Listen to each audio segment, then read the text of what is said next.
Yeah. with Joe Gansas.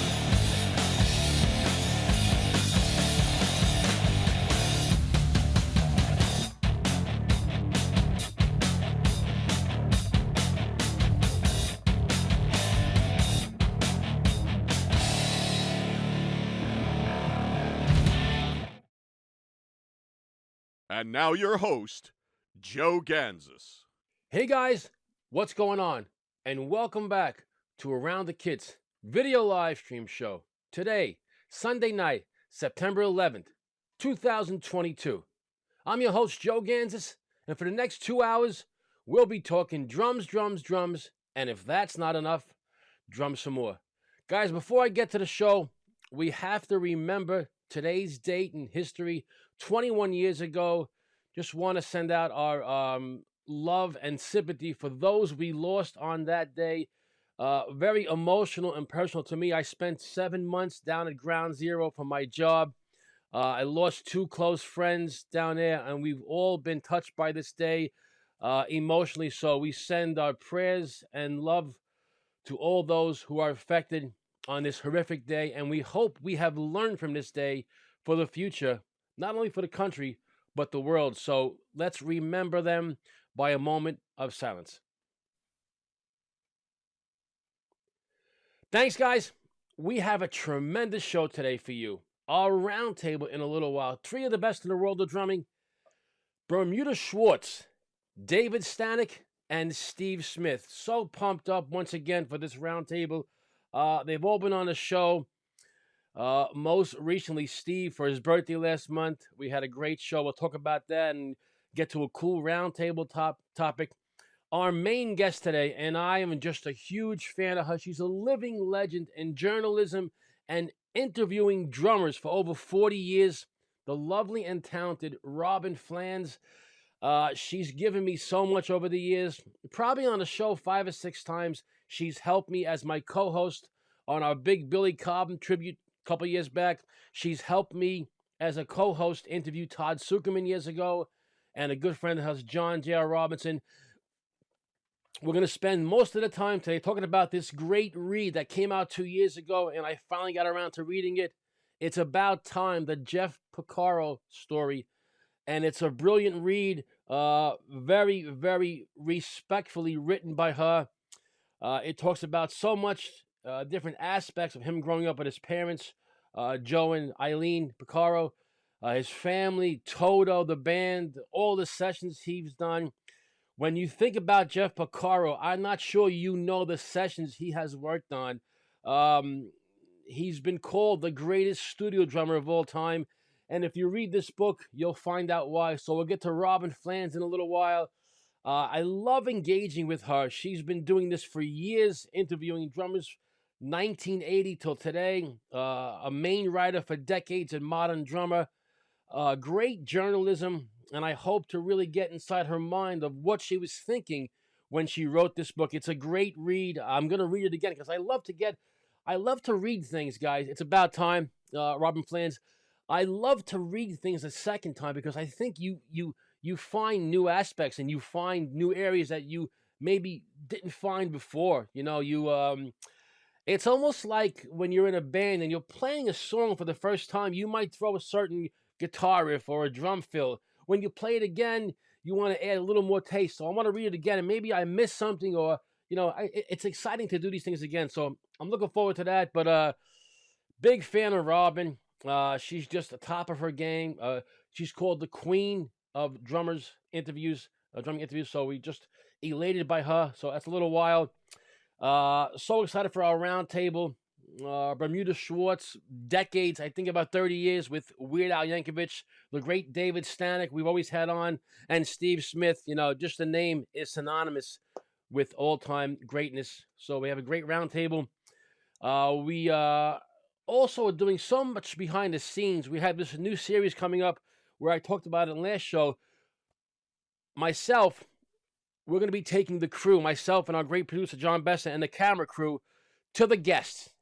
Anywhere in the metropolitan area, Connecticut, New Jersey, Pennsylvania, Staten Island, Manhattan, whatever it is, we're going to go to the guest, him or her, could be in their hotel room, be backstage, do these real cool interviews, maybe a half hour long. But I think it's something fresh that nobody's doing. I'm so pumped up for that. We have a brand new sponsor that I'm going to mention now. We're going to play later on the commercial, and it's called Merchandise Magic. We're so happy to have a great partnership with them. They've been doing this great apparel of clothing line for not only drummers but people, and there's a great discount code for 10% on Around the Kid and Facebook page. Joe Gansas, check that out. But we welcome today Merchandise Magic. We'll play that in a little while. If I can now take a time to talk about our upcoming shows. Got some just great shows. We have so many interviews that we've done that we're going to be putting out. But September 25th, Mike DeRosier, his fame came from Heart all these years.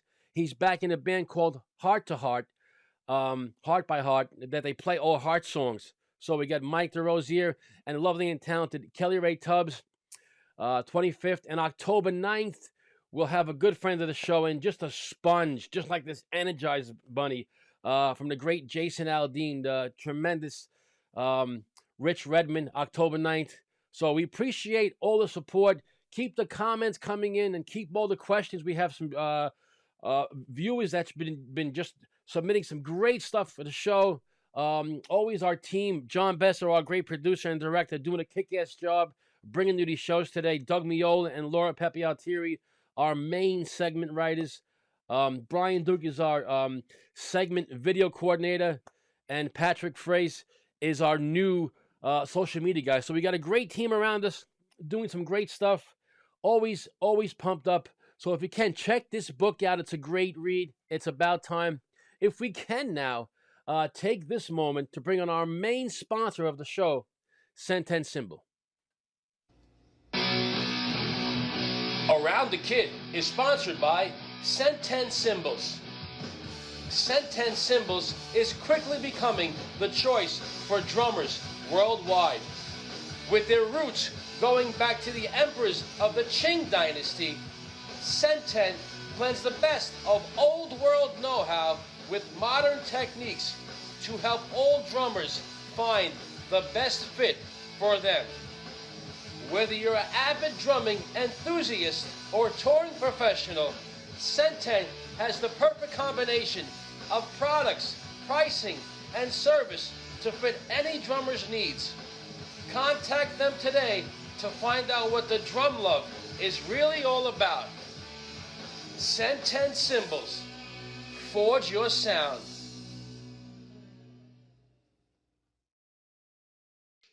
Hey guys, we are back. Favorite part of the show. Always pumped up when I get to bring three of the best in the world of drumming in our roundtable. It gives me great pleasure to welcome back to Around the Kid, David Stanoch, Bermuda Schwartz, and Steve Smith. Guys, how you doing? Good. Yeah. Bermuda, I apologize. That just came out the wrong way, brother. I'm just not the first time. I'm just a drummer. How you doing, Steve? What's up, brother? I'm good. Been practicing, working on some new music. Well, so, you better practice, Steve Smith. You better practice, Steve Smith. You need it, brother. I know I do. We all do. What's up, David? Well, after listening to Steve, I think I should probably go practice, you know. I can't keep up with him, man, but I'm holding my own. Good. We got Bermuda Schwartz here, David Stanoch, Steve Smith. Guys, thank you for this time. My question today, it's a very fundamental question, and it's about fundamentals. Probably I've been playing 40 years. You guys have been playing that much or longer. And it's an easy question, David Stanoch. I want to start with you, brother, because your education is just world class, and you just continue to inspire so much of us as drummers. The fundamentals we've learned years ago, everything from rudiments to the basics, are we still applying them not only physically, but mentally also? Oh, unquestionably, you know, and even if somebody isn't necessarily, you know, like say you're talking about a self-taught person, right? They might not necessarily know like the terminology between, I don't know, a single stroke roll, a double stroke roll, combinations like paradiddles or flams or stuff like that. But however they're learning, they're playing these things. I was just having a lesson with a student where I was telling him, it's not like I go out and play like Love for Sale, the break, every time I go out to play with single strokes like that. But, I might be on the hi-hat and I might be playing boom and want it to feel really smooth and all that kind of stuff like that. And in order to do that, I have to have a good single stroke roll. So I'm very application minded when I teach fundamentals, but I really stress fundamentals heavily because way back when I started teaching at McNally Smith College of Music, and I was in a classroom 5 days a week teaching people different ways of how to, get around a drum set and listen to music and think with a career in mind. Most of the problems that I noticed students were having were related to lack of control of fundamentals. And so I'm always stressing them on different levels, technical levels, cognitive levels, and always showing applications so that they realize that the thing that maybe on the pad or whatever doesn't seem as like what I like to say as sexy as getting out on the kit and doing the thing. It's like the line is there, and I try to demonstrate that, and that usually helps motivate. Absolutely, guys. In the middle of this great roundtable, Steve Smith, legendary career, and you're still at the top of the game, and we are so happy you are. Just continue to inspire. The basics, the beginnings, the fundamentals, are they still in your daily thought process with two sticks in your hand? Yes, they are. And every time I seek to learn some new ideas and develop some new vocabulary, I always go back to fundamentals. But let's take a moment and define what it is that you're talking about, because you're using the word fundamentals, and that may mean many things to many people. Sure. So when you say so let me, address from my perspective, go ahead, what that means. And I'm going to go with Dave, what Dave just said about when he has students that have trouble with ideas, it's always traced back to a lack of control of the fundamentals. And I just taught at Drum Fantasy Camp in LA, and I brought in some very basic coordination. I hate to call them exercises, but they start as exercises and then they end up being part of one's vocabulary. But I brought in what I considered my a fundamental drum set approach, which is playing the jazz ride beat on a hi-hat, very simple, and then just playing some triplet figures, some swing eighth figures between the snare drum and the bass drum, and almost nobody could do it. And so there's various fundamentals. What the students that came to Drum Fantasy Camp in a way did know a lot about are rudiments, and most of them could play paradiddles, double paradiddles, paradiddle diddles, variations of paradiddles, flams, some of the rudiments. And they could play beats. They could play some rock beats, so they could a lot of them could work, and play gigs. But what I consider fundamentals on the drum set is what I came up with. And I would say Dave probably came up with in Bermuda. I'm not that familiar with your playing, but I would think so. But it would be the same kind of fundamentals that Steve Gadd came up with, or that Mitch Mitchell and Ginger Baker and John Bonham came up with. So you learn how to play the jazz ride cymbal beat, 2 and 4 on the hi-hat, a light 4/4 on the bass drum, and then coordination figures between the snare drum and the bass drum. So for instance, like the Jim Chapin book, or the Ted Reed syncopation book as applied to drum set interpretation. So those fundamentals are key to me. I always revisit those, and I come up with new new versions, new ideas, but I still go back to the well and just play the ride beat on the hi-hat and play a straight ride on the jazz on the ride cymbal, but then go from there. And and I see that when you do that, when you have grounding like that, anything is possible to play on the drum set. And then you know, you want to play rock, you want to play R&B, you want to play funk. You can put the bass drum or the snare drum anywhere at that point because you've developed the coordination. Every beat isn't like a new learning experience every time it's presented to you. It's like, no, you have the vocabulary to do that, and it's because of those fundamentals. And I studied when in the 60s when drum teachers were jazz drummers, and that's what they knew and that's what they taught. Innocently, many of the teachers of today never grew up with those fundamentals. So their version of a fundamental is Back in Black.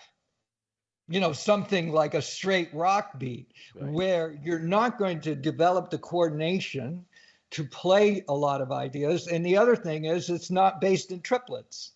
And so we go back to being based in triplets, swing feel. That's the underlying feel for all US based music. And that's a fundamental that in some ways has been lost when teachers teach from a straight eighth perspective, straight eighth point of view. Yes, you mentioned Back in Black, and you know, pretty much straightforward. Talk to me about a song like "Don't Stop Believing," open hand playing. Are there fundamentals in that beat? Well, just the fundamental of four straight quarter notes on the bass drum and a backbeat essentially on 2 and 4. Right. But then that is a pretty creative part that has a lot of nuance to it, and I would not call that a fundamental beat. Right. Good. Especially once you get up to the ride cymbal, especially the way and the ride bell. Yeah. I was watching it, right? Bermuda. I love a couple little words. Always love everything Steve says, but the vocabulary. Talk to me about your vocabulary and special. All these decades with Weird Al and backing him up and that great band. The vocabulary you have used and tried to implement some fundamentals into your playing. Well, for me, fundamentals, when I started playing drums, I was taught out of a book, the Haskell Harr, Volume 1. I was taught basic rudiments, things I imagined I would never use, like you go to school and learn geometry and algebra, and 40 years later, you actually somehow apply it in some abstract way. And for me, those basic fundamentals, of all things, I find myself using paradiddles, not even consciously, but as Steve said, it's part of my vocabulary. It's in there, it's in my DNA, and that's how I get out of certain fills, so I can land with my right hand wherever I need it to be. There's things like that. Other fundamentals, I grew so much with Al because of the different artists we were chasing, that we were parodying, production styles and sounds. Fundamentals for me became sound design, sequencing, and listening and copying. I do a couple of original things, but mostly I'm known for repeating other styles. And there's not much I can't do. I don't play jazz or more progressive stuff like Steve does, but I'm not really a reggae drummer. But I touch on those things. But I played a whole bunch of different stuff, and it's just sort of all of inside. I think fundamentally, for me, it's playing, I hate to use that term, serving the song, but it's true. I try to play what's right for the song. And in some cases, someone beat me to it on a song that we're parodying. And in other cases, half of what we do are originals in different styles, is to serve those songs. I don't do anything ever that's terribly complicated. I don't think I do. I recently had a sub come in while I tested positive with COVID, and the parts were easy. Now, the cues and the arrangements were tricky, but all the parts I played were simple, and he made the stuff sound great. And, I think fundamentally I serve the song with whatever that means, either simplicity or a little more complication. Sure. David Stanoch, one more time around, guys, and I appreciate your time for this. David Stanoch, you do so much in education, all your students. Talk to me about the students today and the students from years ago. do they want to learn the fundamentals? Do they want to learn the rudiments, if you know what I'm saying, or they just want to get into the songs? Take me into the students of today and the education where you are with them. Well, I think it's kind of a mix, but I mean, if the people that come to see me at this point in my own teaching practice, I mean, I think they're called to a higher order in the sense that they want to take it all in. Everybody is pretty serious, whether they're young or professional or semi-pro or retired or a hobbyist. They all want to sound better. They all want to play smoother. They all want to feel better and make the band feel better when they play and all that kind of stuff like that. And so they're open to what that takes. And, I like what both of these gentlemen had to say about, again, like how you can perceive fundamentals from so many different directions, because all of that is sometimes required, for me to help an individual get what they want. And but in terms of like, if it's technique or rudiments or something like that, yeah, people like to have an idea of how to move around the kit, and feel comfortable and have ideas that not only can they play one way and make them work, but be able to be creative by playing them several ways. I mean, when I was 10 years old and I sat down with Elliot Fine, he said, play me a paradiddle. And so I played right, left, right, left, left on the snare drum. And he said, okay. He said, now do something with it. And I was like confused. I said, like what? And of course he sat there and gave me a tour de force of moving paradiddles around the drum set melodically and subdivision wise and into a funk beat, like you'd hear David Garibaldi play, and all of this kind of stuff. And I'm sure that my eyes got bigger than my bald head looks on this screen right now, because it was very revealing to me. And so that's the kind of thing that I try to carry forward. But I think the desire is definitely there more so than not. I would say if we're looking at percentages, much more people that are at least coming to me want the whole package. Yeah, and Steve Smith, even everything you have done and doing now, and we'll talk about your upcoming residency at Birdland in Manhattan. What do you think are some of the misconceptions of rudiments, of fundamentals that lack in younger students? Well, I really don't know what the misconceptions would be, other than they just may not be exposed to them. Right. I don't really know, because my teaching is limited to drum clinics, and then like I did the drum fantasy camp. Right. But like David was saying, a lot of people that go to him really want to learn something special, and take it to the next level. And those are the type of students that come to drum fantasy camp as well. They really want to get some new information that they can work with. So they're very open. So, but in general, I'm not teaching young students, but I do see a fair amount of videos of young people playing.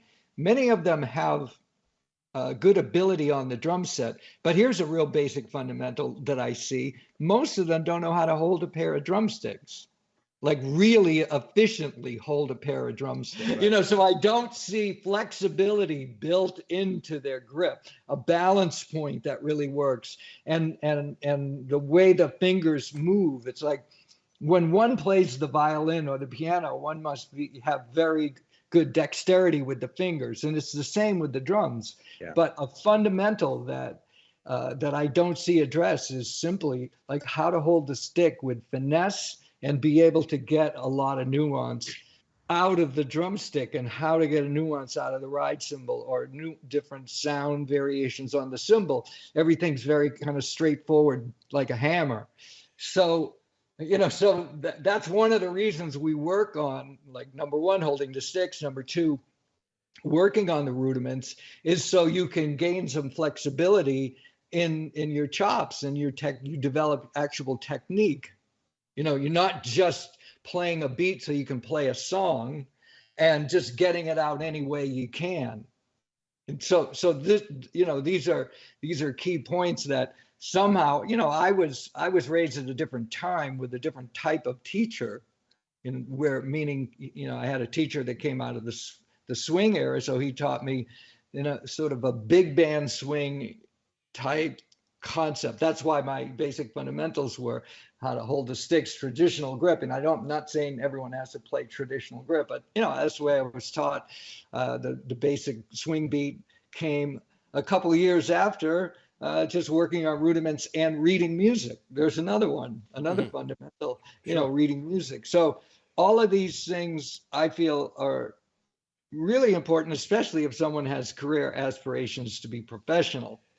If they're not, if they're a hobbyist, maybe they don't, feel those fundamentals are necessary. But if you can find a teacher, local teacher that is proficient at teaching these fundamentals, and you can go for a weekly lesson, which gives you a goal-oriented task. You get your lesson on Monday afternoon, and then you work all week perfecting the lesson, and then you come back the next Monday, for instance. And so you're developing good practice habits. There's so much to that process that thankfully I went through when I was a kid that still serves me today. Yeah. Tremendous stuff as always. Bermuda, I'll end it with you. I love a word Steve just used, process. Is applying the fundamentals, and you don't usually do them too much now. You have a regimen, but is there still a process for you at times, with the fundamentals, the rudiments? I guess, but it's very subconscious with me because again, it's inside me. It's been in there for 50 years. Right. And undoubtedly I do, but I don't know if I consciously think about what needs to go here. I mean, I've done enough different things with enough different players where I sort of know it. It just kind of comes out. And it's rare that anybody says, you know what, I need you to simplify that, because I tend to not overplay. That's also rare that anyone says, you know what, can you do a little bit more? I mean, I've been lucky enough to have the right thing come from inside me. And I don't really think about it. I mean, I guess there's a process, but it goes on a subconscious level. Right. And I just I hear stuff around me and I play what feels like it fits. And, 9 times out of 10, it does. And I've been lucky that way. Bermuda Schwartz, where are you going to be soon with We're Out? You guys playing coming up? Oh, boy. We are in the last third of a 6-month tour. No breaks. We got about 7 or 8 weeks to go. I'm in Colorado right now for a few dates. We'll be back in Southern California in mid-September. And we wrap up at Carnegie Hall, of all places, October 29th, which is a very cool gig. I always thought, if it's not, but if this was like the last tour we ever did, if something happened and we just never played again, Carnegie Hall would be a great way to end it. So David, we're all looking forward to that. David Stanoch, what's coming up for you, brother? I'm flying into Chicago for a gig Friday night with Sean Johnson, the Big Band Experience. That reminds me, hello to everybody from Vic Salazar, because he's handling my back line through SIR, which is, I feel like a rock star today because that just came through, So Vic's great. But Vic wanted me to say hello to everybody. We all love Vic. Yeah, man. Vic's great. Yeah, I mean, it's just like, and this is the first time he's been able to do something like that for me. But I was telling Sean, my boss, it's like, look, this is going to work out great, and it did. And so that's exciting. So that's coming up on Friday, and then I'm working a lot in and out of town with local acts. I'm doing a lot of runouts with Sean. I'll be at PASIC for a couple days in November. I'm doing a clinic, but I'm doing it virtually because I don't think I can stay the whole time because I've got some dates with Sean. But I've got a virtual clinic coming up at PASIC, and looking forward to that. And then just I'm teaching here, so. Awesome stuff, brother. Steve Smith, Birdland starts in about 10 days next week. When does that come up? Actually, yeah, next weekend, the 16th of September. So yeah, what I'm putting a new version of Vital Information together with Yannick Guizdala on bass, Manuel Valera on keyboards, and we're going to play as a trio. And we're going to, actually, the first gig is in Rhode Island, Woonsocket, Rhode Island, at a place called Chan's Jazz, Blues, and Egg Rolls. So we'll play a gig there on the 15th, and then 3 nights at Birdland. And then after that, I have 4 more weeks with 4 different bands at Birdland. There'll be a week playing the music of John Coltrane, and then another weekend of playing music of Bud Powell, and then 2 weeks of the music of Thelonious Monk with 2 different bands. So it's a lot of repertoire that I'm going over and learning, and not all of the versions that we play are like the original recordings. Some are, some aren't. So it's a lot of work, but it's the type of work that I enjoy doing, learning all that music and getting prepared. And congratulations on the gig at Carnegie Hall. Oh, That's thank you. cool. I was fortunate enough to play there with Zakir Hussain, and we did a concert there where it was 4 drummers playing music on drums, and it was Giovanni Hidalgo, Viku Vinayakram on the gatam, and Zakir and myself, and just the 4 of us played there, and it was a thrilling experience to do that. I bet. I got to play once too when I was 16 years old with a youth symphony that I traveled to Europe with one summer when I was 16 years old, and that was the occasion where I said, this is what I want to devote my life to. It's memorable. There's something about it. It's pretty cool. Yeah.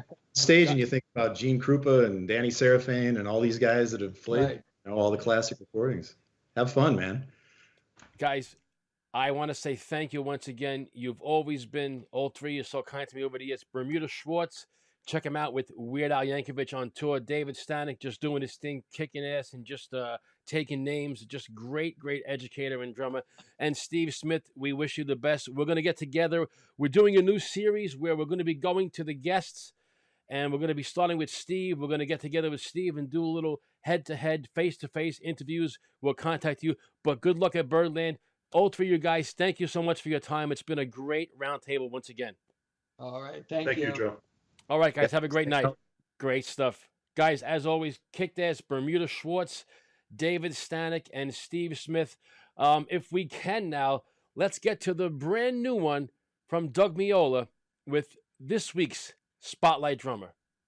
All right, we are back once again with another amazing night of all things drummers, drums, and drumming. Hello, everyone. This is Doug Miola with our new Around the Kit Spotlight Drummer series. Tonight's Spotlight is a little different. Tonight, we are celebrating a brilliant member of our drumming community.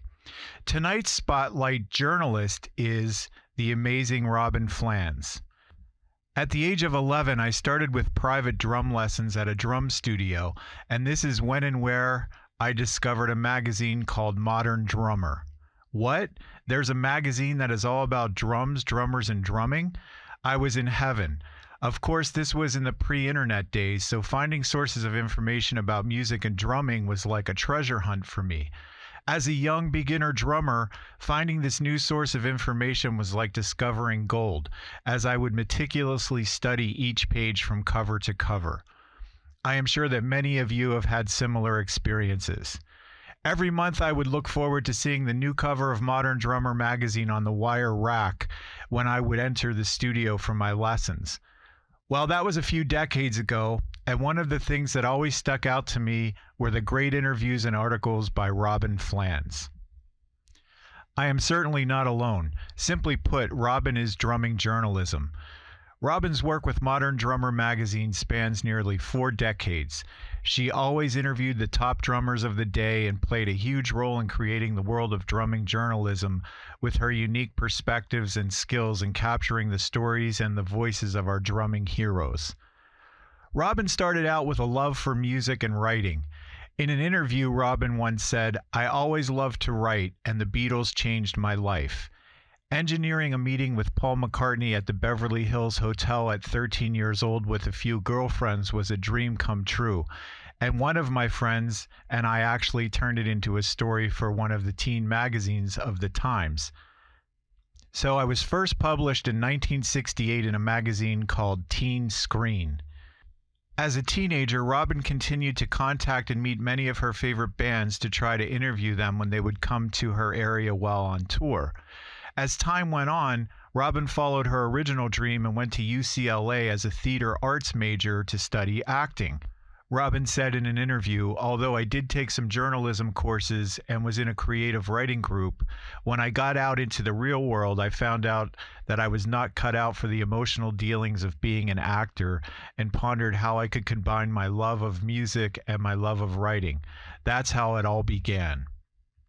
Around 1980, Robyn contacted an editor at Billboard magazine to see if she could get a gig with the magazine doing concert reviews.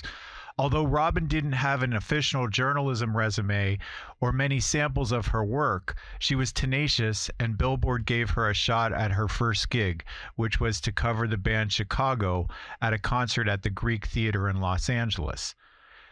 After the Chicago concert, Robyn pitched Chicago's drummer Danny Serafine to Modern Drummer magazine. By then, she had had a few published concert reviews, and since Modern Drummer was fairly new at the time, they took a chance on her. Robyn's Danny Serafine interview became a Modern Drummer cover story. She was off and running. Robyn was an independent contractor with Modern Drummer magazine for nearly 40 years. When her editor, Bill Miller, passed away from cancer, a new editor took over, and she faced some artistic differences and challenges. After her departure from Modern Drummer, Robyn continued to do freelance work, writing for a local daily paper called the Ventura County Star, covering local events as well as celebrity profiles. As an entertainment journalist for more than 40 years, in addition to her work with Modern Drummer, Robyn has worked for such diverse publications as People Magazine, In Touch Magazine, Mix Magazine, Country Weekly, and a daily newspaper. She has authored 4 music books, including Lucky Drummer, a biography on the great Ed Shaughnessy, Journey the Band, Music Mania, From Rock to New Wave, Inside Duran Duran, and her most recent offering, It's About Time, Jeff Porcaro, the man and his music. Robyn had a tremendous personal friendship with Jeff, and this one is as close as you can get to Jeff, a must-have for drummers and music fans alike. Robyn continues to write for Mix Magazine and also writes bios, electronic press kits, including cut-by-cuts for artists, and album liner notes along with her other freelance writing endeavors. Robyn currently has 2 websites, robynflansdrummerinterviews.com, where she offers select audio interviews, and robynflansmedia.com, where she offers her writing services. So definitely check out Robyn's websites and social media to get in touch with her for her incredible writing services. Robyn has been a mainstay in the drumming community for decades, and her work has been a major influence on so many of us drummers, educating us and bringing countless drumming greats into focus for us. Thank you, Robyn, for your incredible talents and the gifts that you have shared with us over your career. We are truly grateful to you for all that you do and have done for the drumming community. So many of our lives and careers have been greatly enhanced by your skills and talents. We wish you continued success, and we look forward to your next body of work. Hey guys, we are back. Our main guest of tonight, and I am elated and just honored to have her back, the queen of drumming interviews, a living legend in the world of journalism. So happy she's back with us. It gives me great pleasure to welcome back to Around the Kid, the lovely and talented Robyn Flans. Robyn, Joe Gansas, how you doing, sweetie? Hey, Joe. It's so great to see your face again. We've been wearing masks way too long. Yeah, way too long. But how you doing? How have you been? I'm good. I'm good. Thank you. And I hope you've been good. I've been good. If you give me a second, I want to give you some props that you deserve immensely. We're off already. Yeah, you've been so nice to me over the years. You've helped me with my Billy Cobb. You were my co-host that night. I think Billy Cobb, or we did the Hal Blaine. You remember which one it was? We did Hal Blaine. I think we did a couple of other. Yeah, things. we did JR and Todd Suchman, and I want to say thank you for always being so kind to me. You've been doing this so much longer than me, and You're a legend with the drummers, and I have thought about you in interviews for the last 7 years. When I interview a drummer, how would Robyn do this? So your inspiration to me is just immense, and I thank you so much. Well, I think that what you do is amazing. I think that there are so few people who still do it. There are so few magazines left, Yeah. and drummers really need an outlet.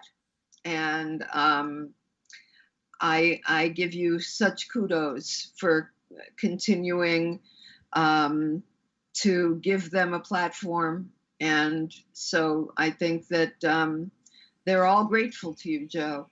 Well, if they're grateful to me, we owe you a big round of applause for all these years. And I always say thank you. Um, Always love your thought process from reading your articles and talking to you.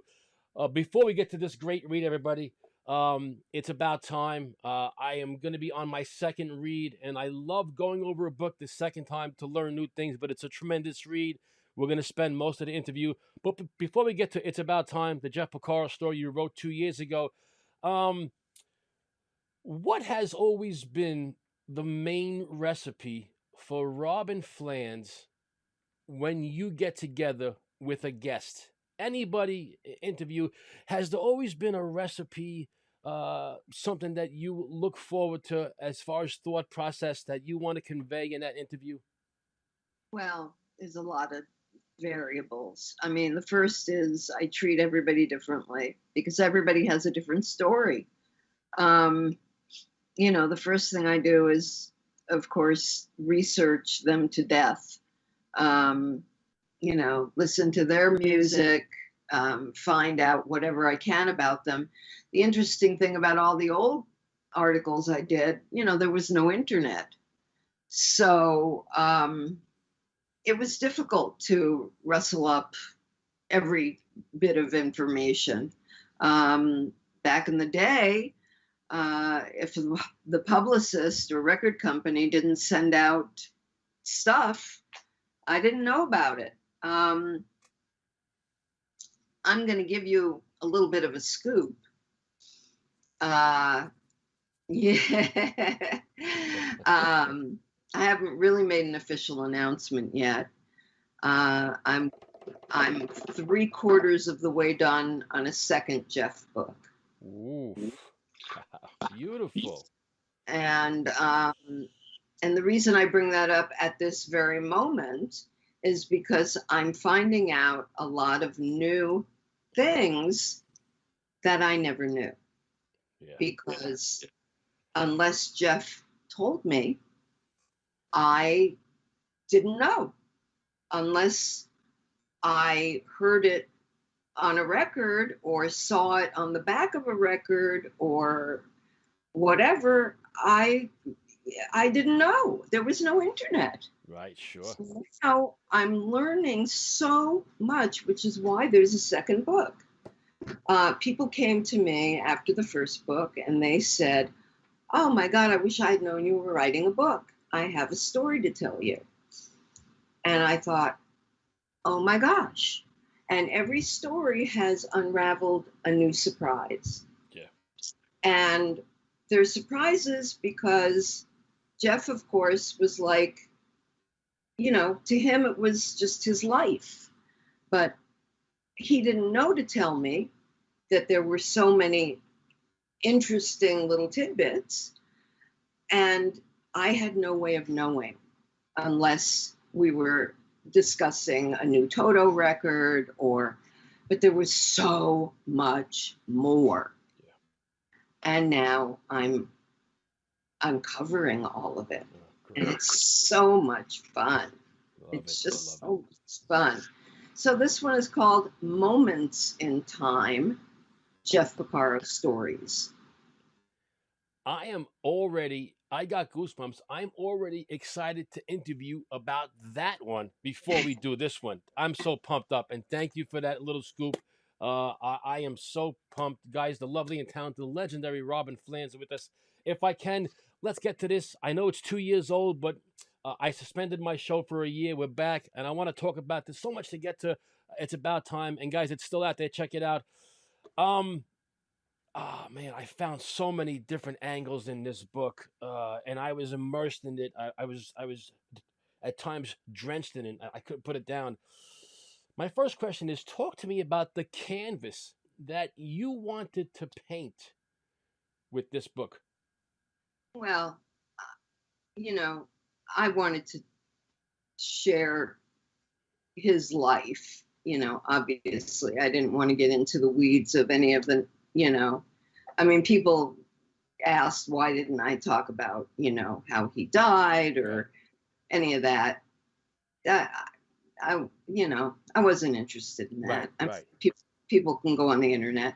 I wanted to share things that from people who loved him, from I mean, there were stories in there that I hoped. I mean, my biggest fear was that some of the diehard fans would know everything that I was writing, and come to find out that even they learned some things about him. Yeah. So I was thrilled, and really my mission was to enlighten people on really who he was. I just wanted to paint a portrait of the Jeff I knew and the Jeff that his colleagues knew, and bring him back to us for a time, because we all missed him so much. Robyn, that is so paramount to me right now. What you just said, bring him back. I felt that, sweetie. I felt, oh my God, I'm good. What you just said, I felt that in this book that that he was sitting next to me. And it's what you just said is so relevant to what I read. Oh my God, that blows my mind. Such a great job by you. Yes, I felt that at times that he was in the room with me, and the canvas you picked. You wanted to paint. At times, you use different paintbrushes. You use different colors to elegantly bring the beautiful story out. Well, I was very fortunate that his family was so generous. They were so on board. Joe was really excited about the book, and unfortunately, he left about a week before he was able to see it. And that was a huge blow to me. Yeah. He was so enthusiastic and so giving and so generous. Jolene was my sister in the whole project. She went through, we sat together going over photos, and she was really like a sister. Steve Porcaro answered every email. He indulged all of my stupidity, and he was so kind. He still is, even on this second book. Steve Lukather, David Page, and David Hungate. I don't want to forget him. Right. He was, they were all just like family to me. Yeah. And the biggest gift, I have to say, the biggest gift was Gary Katz. Gary Katz, Steely Dan's producer, became like family to me writing that book, and has remained so. I think Jeff engineered that one. We became like brother and sister. So I lucked out. I really lucked out, because you said the word painting. I had partners in crime on that portrait. Yes, and sometimes we start a certain picture or a certain canvas that's blank, but you've filled it out just beautifully, and we're Thank you. so lucky that you did, and we're looking forward to the second one already. Did you find at times, Robyn Flans, the whole process of engaging yourself emotionally in the book became emotional at times? Every interview I did, I think I cried. I still do. Yeah, that's the tough part, Joe. Sure, sure. Um, Sharing all the memories with everybody. It's really it's gut wrenching. It's for me, connecting with all of these people, and that was the other thing about the second book. A couple of things happened. Um, First of all, I wasn't ready to let go. I mean, I was really glad that all these people said, I haven't had enough. Just the other day, somebody said, I just finished reading the book. I mean, people are still getting it for the first time. And somebody wrote to me and said, I just finished reading it, and I'm so pained that it ended. I read the last few, whatever, the last chapter over and over again because I just couldn't bear for it to end. Right. Please tell me that there's something else in the works. And I was just smiling from ear to ear, thinking, oh, so I wrote back, I said, funny you should ask that, but don't ask me again. So it's, people just didn't want it to end. I heard that over and over again. And really, in my heart of hearts, I didn't want it to end. Right, right. And I worked on it for like 8 or 9 years.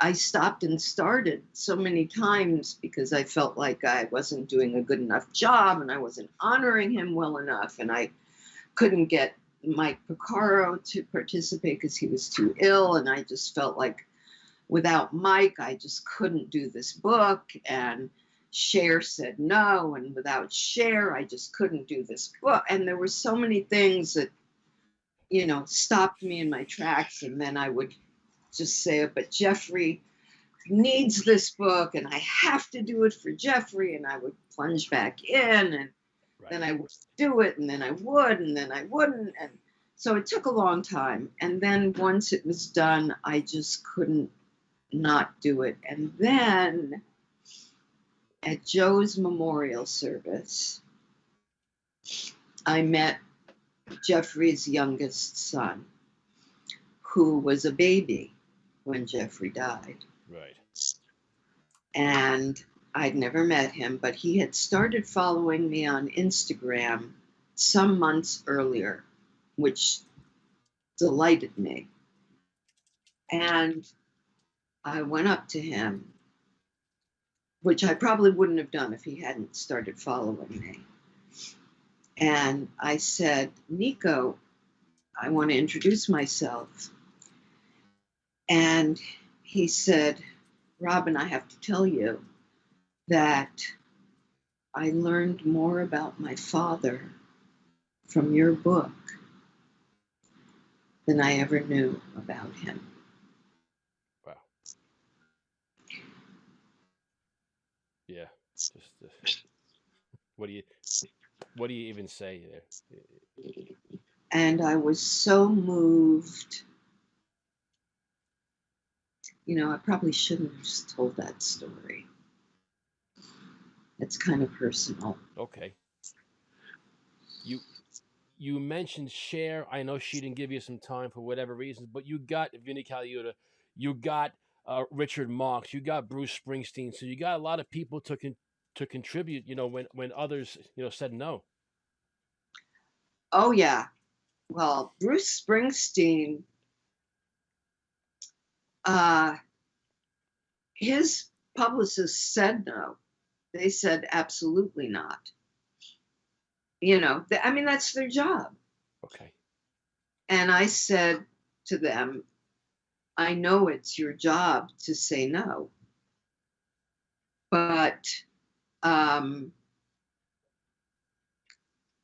I said, if you would just, I'm just telling you that if you would just ask him, I know you have to say no to everybody, but just go and ask him, because I have a feeling you'll be really surprised. He loved Jeff, and you may not realize this. Right, right. So sure enough, at least they were willing to trust me on it. Sure enough, he was in. Yeah. Good And stuff. that was great. I mean, Yeah. I was excited because I'm a big Bruce fan. Yeah, yeah. So he called me from backstage. Nice. It was a Broadway thing.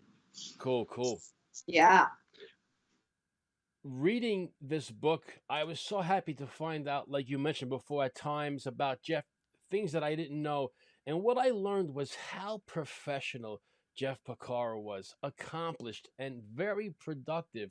He was not only a drummer, but all facets of all facets of life. He was a impeccable dresser. Everything he did was professional, and he was very giving. He was always in this zone. Yeah. It's funny, a little bit of a dichotomy. I mean, it was no secret he smoked weed on the sessions.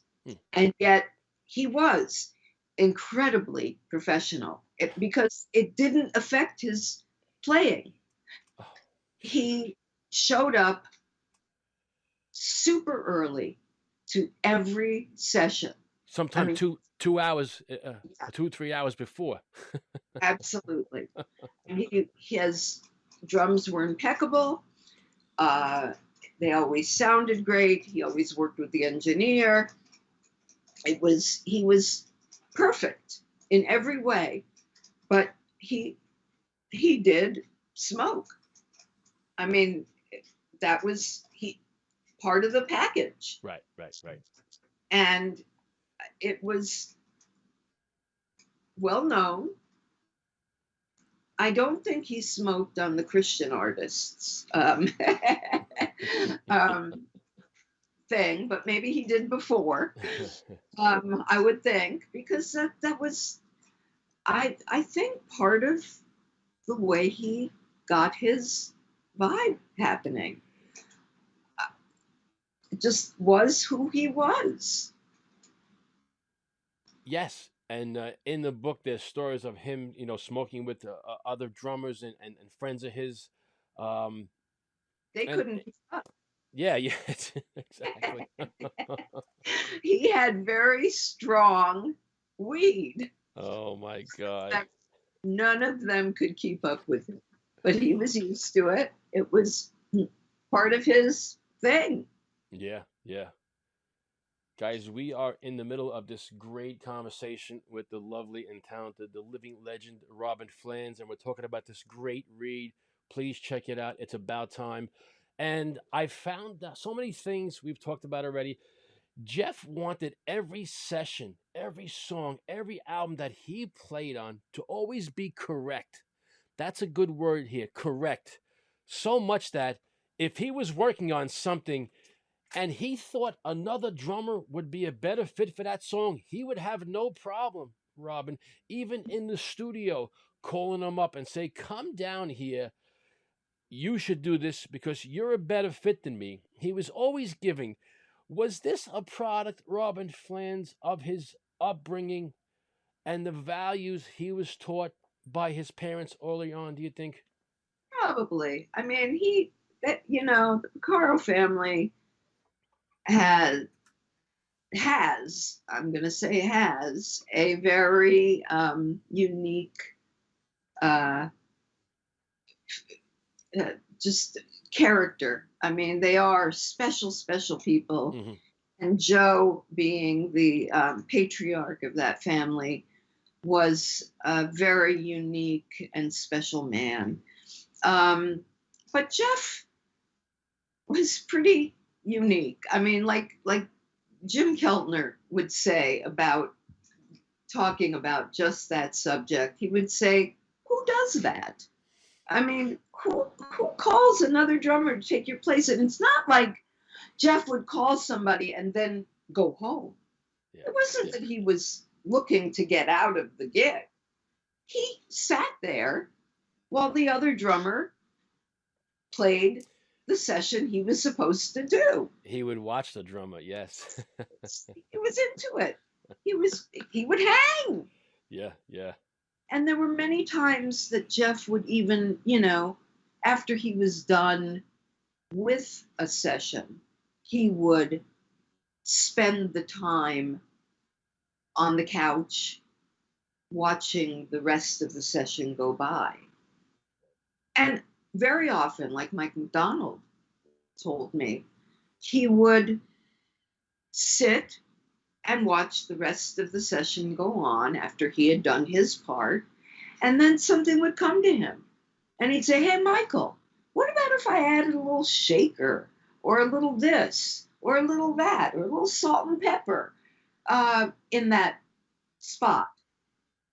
Michael said he was always doing stuff like that. Yeah. Just because it came to him while he was hanging out. He was just all about the music. He was generous. Yeah. He was giving. He was thoughtful. He was about the song. And there's more stories that are unique in this upcoming book. Yeah. Yeah. Completely different. I remember one part of the book where Joe Porcaro was doing a session and Jeff was in, I don't know if he was engineering. He actually stopped his father and told his father that he was rushing the song to slow. I mean, that's just brilliant. He wasn't trying to show his father up. He was just telling his father that I'm so into this, let's get it right. Yeah. Joe was beside himself. I can't, what? But secretly, I think he was really proud. Proud, yeah. He was proud. Yeah. He was proud of his son. Yeah. In this great read, one of my favorite quotes is Jeff saying, and it's brilliant, quote, perfect time isn't great feeling time. And as a drummer for 40 years, I understand that. We always want things to be perfect. With today's technology, we have everything is quantized, and all these big words we use in productions and engineer got to be perfect. Years ago, me and my producer John Besser, we always talk about how we love that you can listen to a Black Sabbath album and you can hear a mistake. So perfect time isn't always great feeling time. It's a great quote.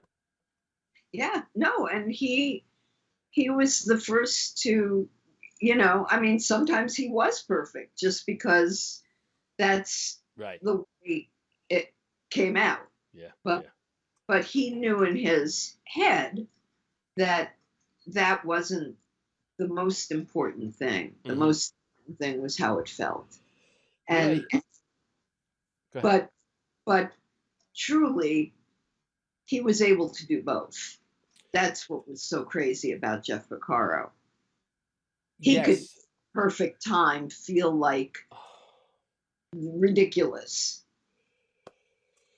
But he wasn't selfish. He wanted to make sure that whatever that song called for, that everything was presented correctly. Everything. It was very unique in a way to have someone like that be so giving.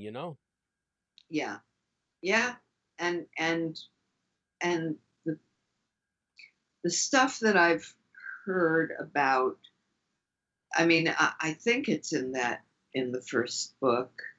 I know that there's some stories that are going to be in the second book, but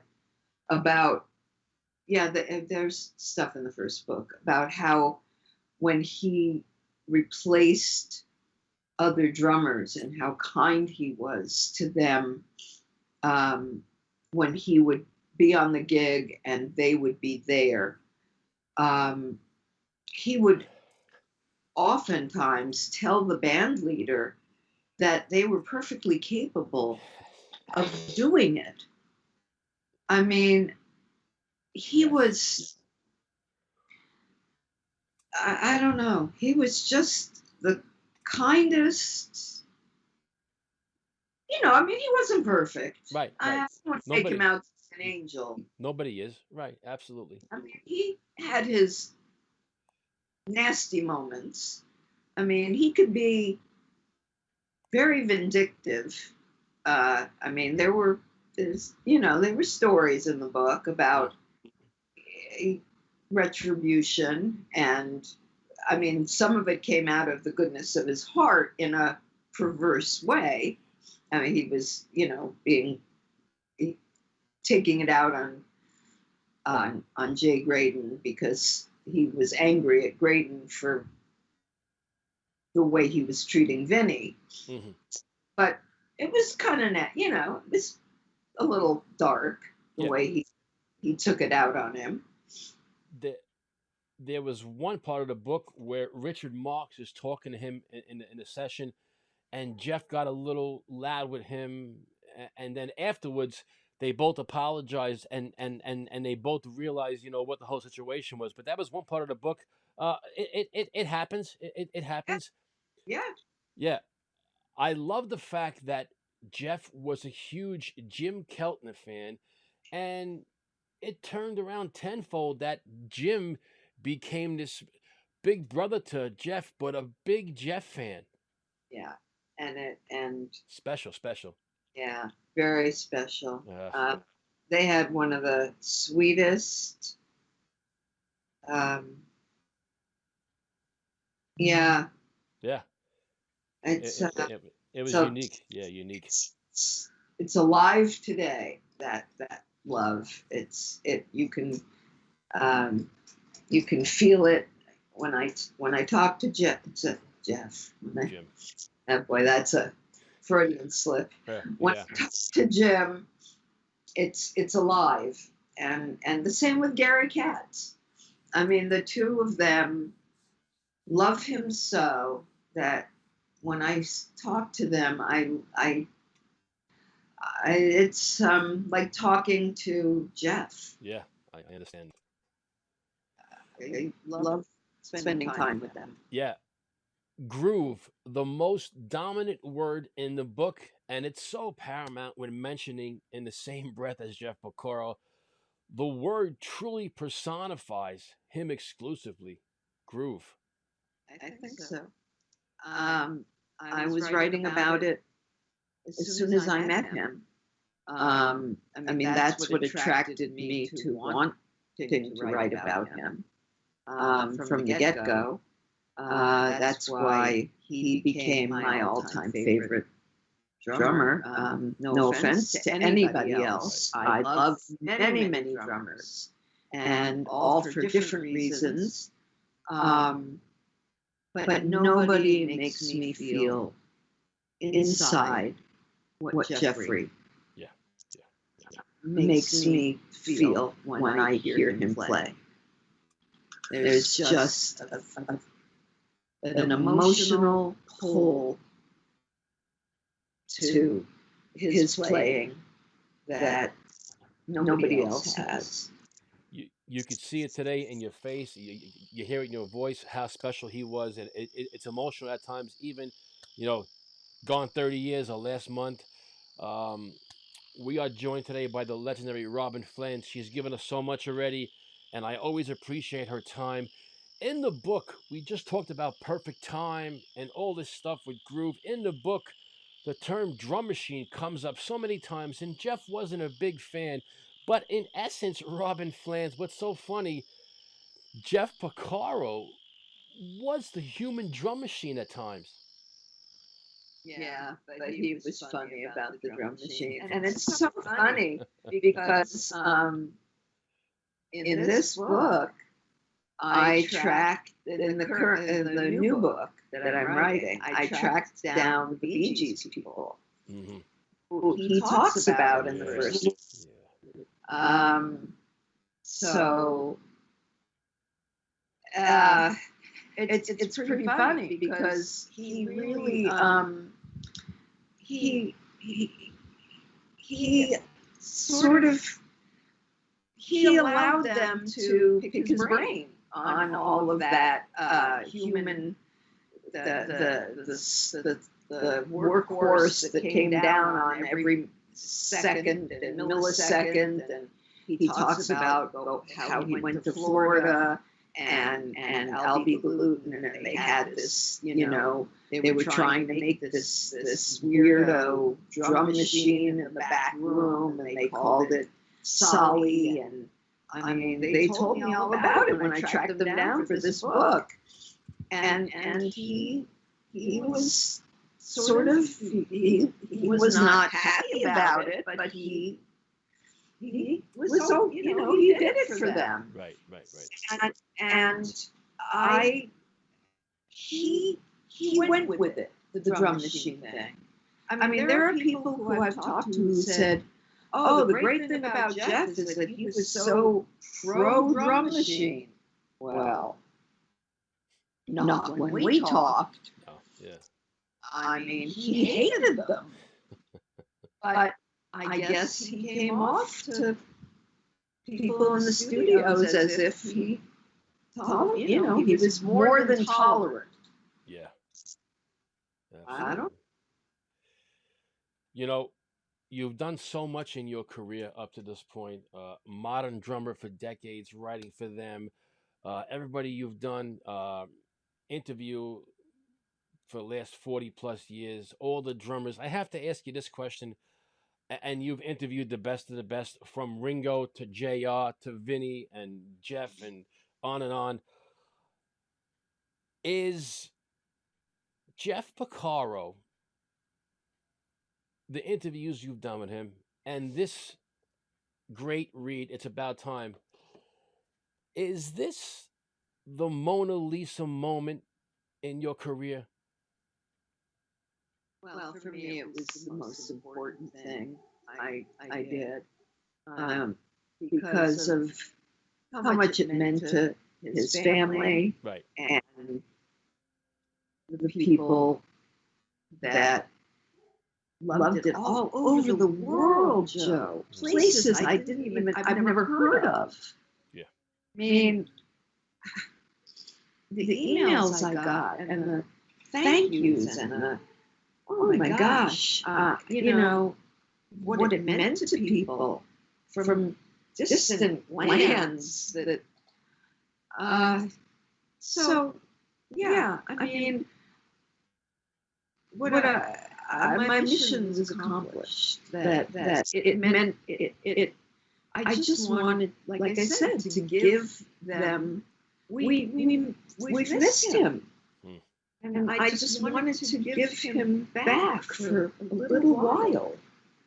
And I guess that's what it fulfilled.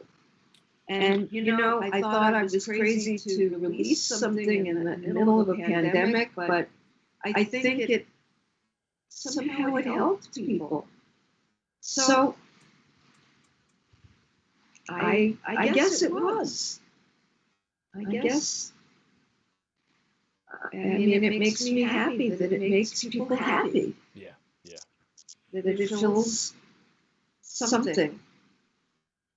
Do you ever get caught up in life in general of what ifs? He died very young. I think he was 36 or 38. Correct me? It was 38. 38 when he died in 92. He was born in 54, I think. And I mean, on the back of the book, there's everything he's done, and the sessions are just mind-boggling. Everybody he's done, and the amount of sessions. I just always think, maybe it's selfish of me, or maybe we do this in life. What could have been? But I say that. What he would have been doing. But think about everything he did. So he gave us so much at 38 that drummers will live to be 80 that won't give us. They won't. But he would be a major producer. He would love being a producer. And he would be an artist. Yeah. He wanted to paint. Yes. And he probably would have stopped music after a while because his body was not happy. Yes. Yes. And he probably, I mean, I'm just, theorizing here, but he probably would have stopped after a while. He might have produced, which would have been easier on his body, and painted. But he definitely wanted to paint. Yes. And he was big into the Civil War, Civil War memorabilia and stuff. He was. Yeah. And the stories in the book, which I never known, and thanks to you writing this book, of the pain he was in. He was in so much pain. He couldn't do a 3-hour concert live. He had so much pain. He would take an ice bath and then a hot shower. I mean, it's mind-boggling what he went through to convey with 2 sticks. I heard there are more stories coming Yeah. that I'm really unaware of. Yeah, I'm reading, I'm saying this guy's been so much pain. Yeah, stories that I just absolutely didn't know. So he was not built for a long period of time to be doing that. But what he gave us, Robyn Flans, was so monumental and so vast and such a big catalog. We are so lucky. I know. Yeah. You are. And some of the music that I had never heard. I mean, I was going through the discography myself recently and came up with some of the tracks that I had never listened to and went, whoa, and started listening to them and found people that were connected to them for this second book, which will be hopefully enlightening, because I'm sure that lots of people have just sort of gone over their heads. They probably don't realize it either. So I'm hoping to really illuminate some things, because there's some beautiful music that a lot of us don't even realize that he gave us. Just beautiful stuff. Would you like the and getting a little deep here, because that's what we do on Around the Kids sometimes. I like to get real deep at times. Would you like that one more chance to say goodbye? Oh, God.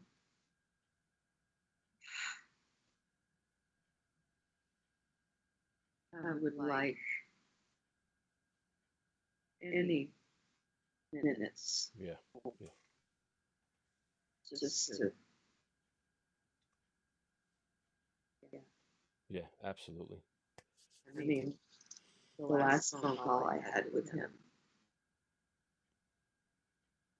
if I had only known. Yeah. We've been honored today to have you on the show, and I say that with 100% confidence, because you're very special to me and the show, and we always thank you for your time. I have a couple more, and I know this is emotional to you, so thank you for doing this, guys. If you can, check out this tremendous read. It's still available. It's about time. It's taking on a new entity, and we'll get a part 2 someday. We don't want to talk too much about that, but we're happy that she gave us a little scoop today, a little drum roll. So we thank her for that. What did you want the entire world to learn and gain about your friend Jeff while indulging your thought process into this blissful read? I really wanted to give an accurate picture. I mean, of the person I knew anyway. I mean, I'm sure that there are other people who, I mean, let's face it. I mean, the Toto guys knew him better than I did. They, they lived with him. So they probably read the book and went, ha, little does she know. I stayed away from, his personal relationships with women and marriage, and I definitely didn't want to get into any of that.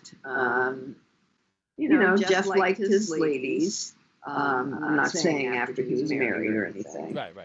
I'm just saying prior to that. And he had, several girlfriends prior to his marriage.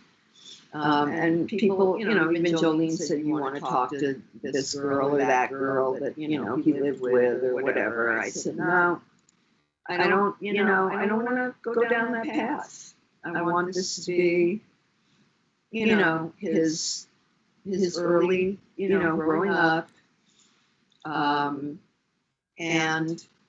his professional life, and the musicians who knew him, and those stories. And, I just wanted that to be what it was, because anything else might hurt somebody, or I don't know, paint a picture that. Right. I know where you're going. It could taint certain things. I understand. Might be uncomfortable for sure. Anybody. So I just thought what I wrote was the right portrait of. Besides, it was the man I knew. Yeah. This was the man I knew. But you brought out so much that we didn't know, and that's the genius of you. I like the part where he meets Vinnie Colaiuta for the first time, and I think they said something like, "Oh, do you know who I am?" And they're both like, "Yeah, we know who each other is." Yeah. And Vinnie and Jeff apologized for being tired. It was on a session. Right. Vinnie said, "If that's tired." Yeah, right. If that's tired, how are you? Full. Yeah. But what you brought up before in the book, it's how he was on. A lot of the producers didn't necessarily want Jeff because he was better than them. They wanted Jeff because of his name. And Jeff even says that in the book. And Jeff didn't really like that in a way. He was like, this guy's better for the job, but they want me for my name. Yeah. And he was just not about that. Yeah. It just wasn't, and then it was like, one time, I'm trying to remember, is it in the book, or I don't remember who it was, but somebody told me a story where he said, can you play this like Jim Keltner? And Jeff said, if you want Jim Keltner, I've got his number. Was that Peter Frampton? He I don't know if he said that. No, because Frampton, they were really good together. But somebody told me that story. I'm trying to remember what that was. But that was the story. Yeah. And I remember. Yeah. Just a special book. The really great stuff. Thanks. Yeah. One last question. Do you have any reservations about the book? Because now you're writing. It's in my notes, so I have to ask. Even though you're writing another one, any reservations on things you didn't get to that you're really looking forward to in the next one? Well, there are some corrections that I'm making in the second book. Yeah. Or additions to stories that I'm going to have to sort of clarify. What I tried to do was always double check a story, because I don't try. I don't believe in one source. I always try to get two sources. In fact, that's how that Ron Howard interview came about. That was a real big fluke because Joe Porcaro told me that Ron Howard would come to their garage. Yeah. And I thought, I love that idea, but I need to check this out. So I called Steve Porcaro. He had no recollection.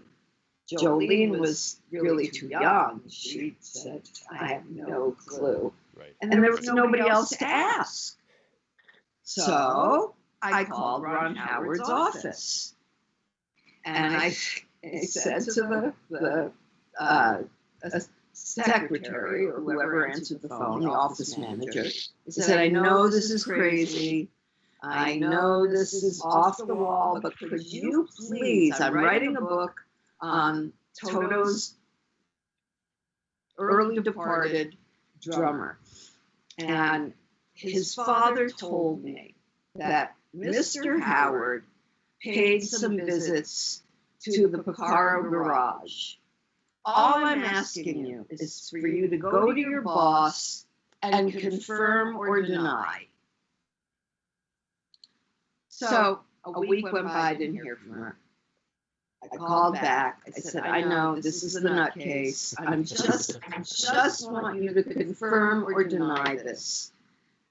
She calls me back that afternoon. She says, Mr. Howard's in his car and wonders if you have some time to take a call. He'd like to speak with you. Wow. It was an important event in his life. Who knew? Yes. In the book, Ron states, he played, but he was nothing of the level that they were on. Yeah. Yeah. But to him, it became a lifelong friend, his guitar. And he remembers vividly. I mean, he only went once to that garage. But he vividly recalls how he was there and when they became huge, because he knew they would be. Yeah. And he had already been in the company of Huge, of course, as a little boy. And, of course, the Dillards were, I don't know if you know who the Dillards are, but they were a huge bluegrass band, and they were called the Darlings on the Andy Griffith Show. Okay. But they were a self-contained band that were really, in real life, the Dillards, and they were major musicians. Beautiful, incredible. I mean, look them up after you get off. Yeah. And he was in their company because they were called Darlings on the Andy Griffith Show.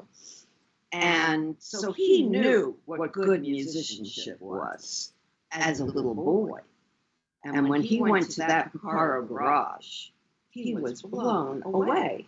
Yeah. So as he got older and saw who they were, he, being in that garage had an impact, even when he was littler. And I think Ron Howard did pretty good for himself in his career.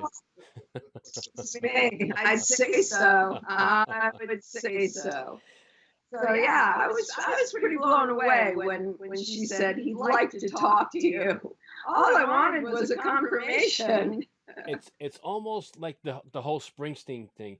Just ask Springsteen, and he was so.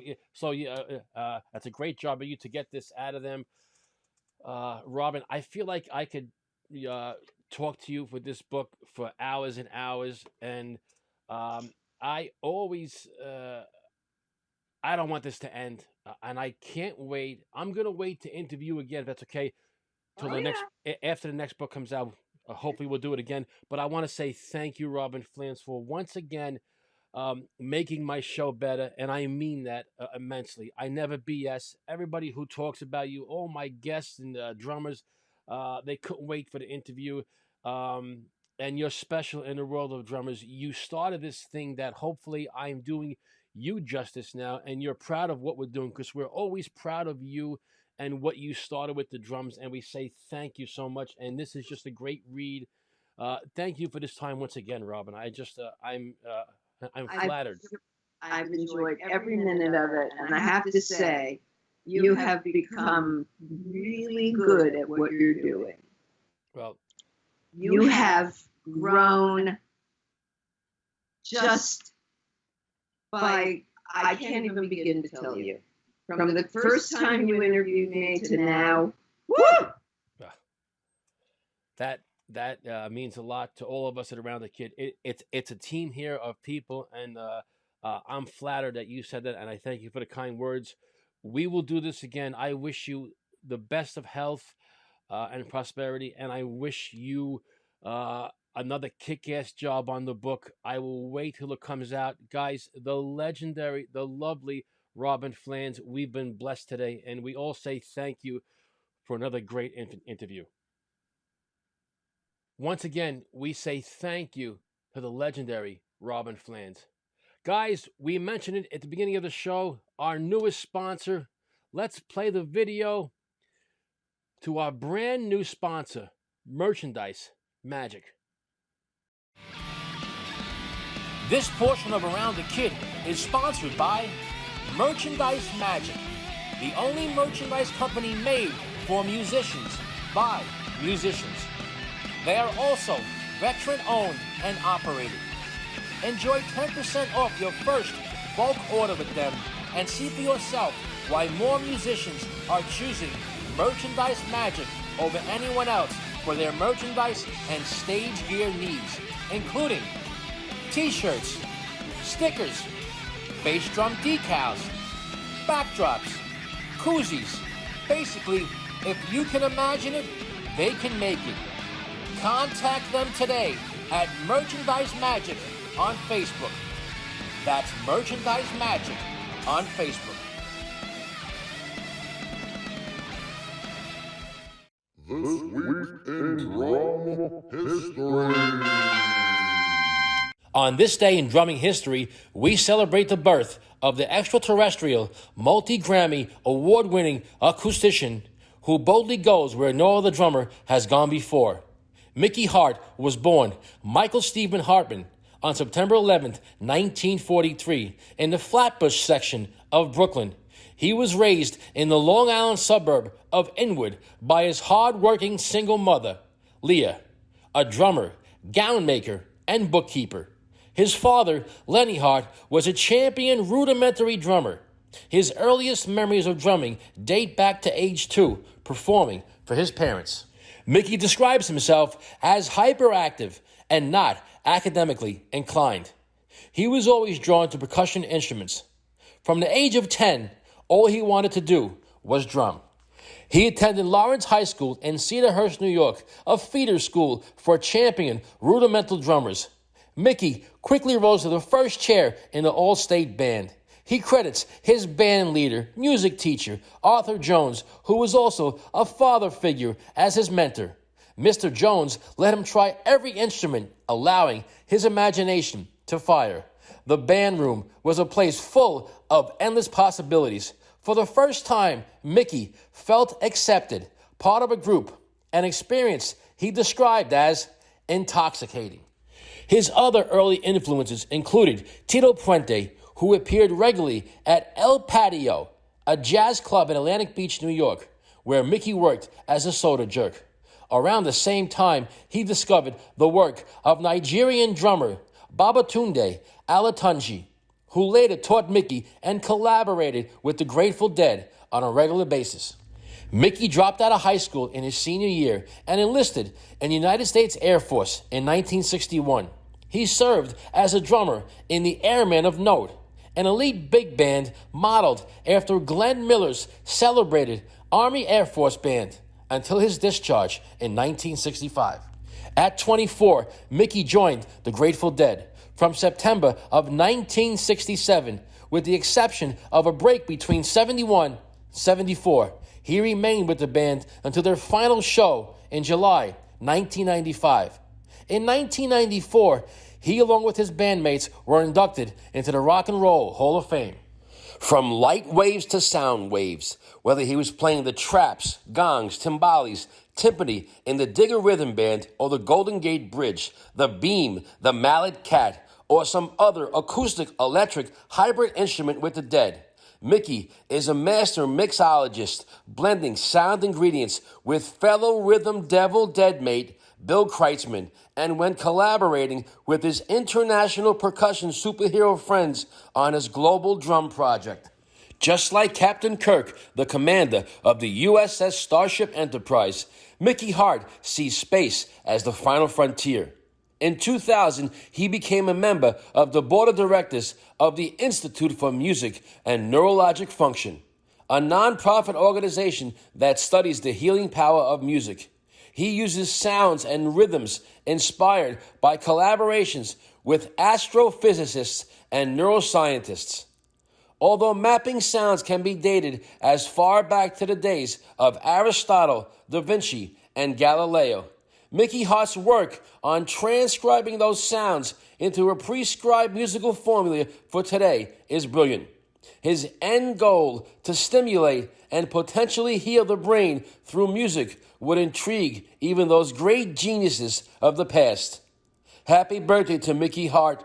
Hope his work and intergalactic musical voyages continue for eons.